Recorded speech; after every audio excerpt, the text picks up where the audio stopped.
My name's Kortenkamp, and this is my persuasive speech. The only rules that really matter are this: what a man can do and what a man can't do. Jack Sparrow. Now, laws can be defined as what we can do and what we cannot do.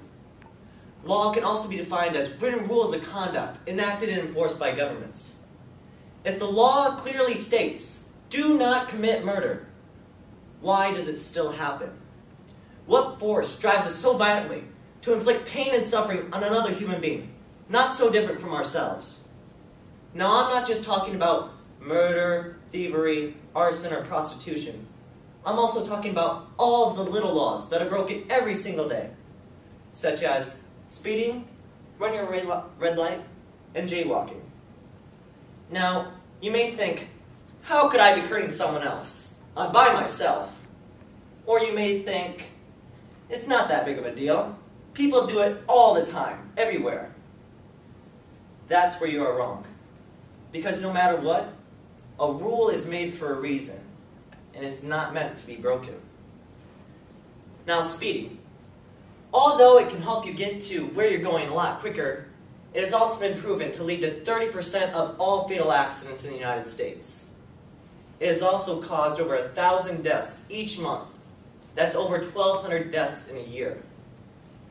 Now, another reason speeding is so dangerous is that 77% of all the people who are speeding are also drunk driving. Now, running a red light can not only get you in an accident with another vehicle, but you could also hit a pedestrian crossing the street.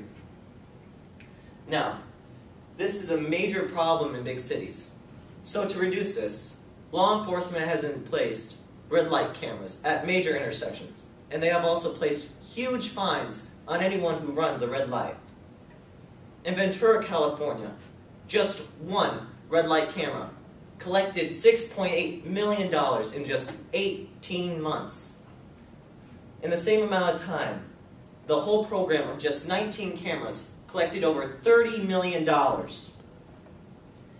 In San Diego, California, the whole program collected $3.2 million in just 1 year. And in New York City, in the first year of their program, they collected $9 million. But in the second year, however, they only collected $5.5 million. This shows that people are learning from their mistakes, or they just know where the red light cameras are. Now, so tell me, is saving a couple of minutes and paying a hefty fine is worth taking the life of another human being? Now, jaywalking. Well, what can I say? People do it at the worst times possible.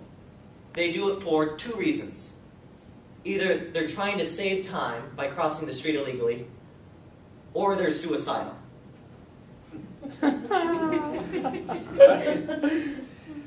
And this is also a big problem in the United States, because as Americans, we want to save as much time as possible.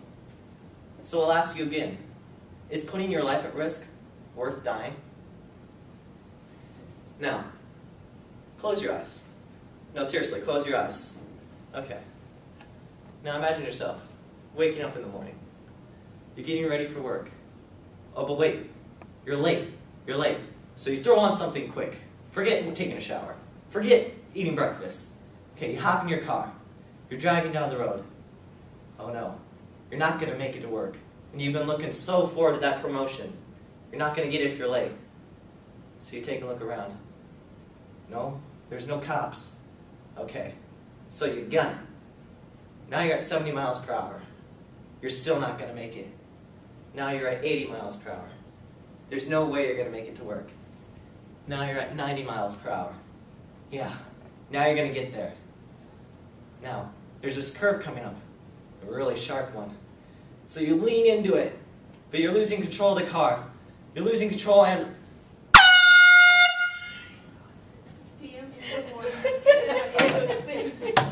Another car.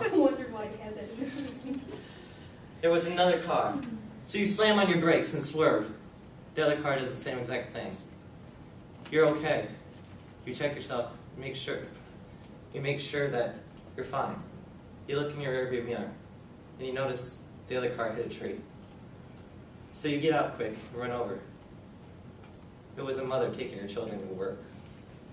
She was going to take them to school, and then she was going to go to work. But that didn't end. That did not happen. How do you feel? How do you feel knowing that what happened was all your fault? Now, the situation may not be real, but the feelings are real. Now, you may not care if you bend the rules to your own advantages, but think about the consequences. Think about the other people that could suffer from your actions. Put their well-being and their safety in front of your own selfish gains. For once, do the right thing. One thing you have to think about before I go. A murderer and an arsonist know that they are going to hurt someone, and they are willing to live with that for the rest of their lives. But if you are someone who is speeding, or you run a red light, or you are jaywalking, and you cause an accident that potentially kills another human being, you have to live with that for the rest of your life, whether you want to or not. So, can you live with that? Can you live with killing someone else? So, I encourage you all to resist the temptation to bend the rules to your own advantages. The possibility of a negative outcome may be more than you possibly want to lose. Thank you. That was awesome, man.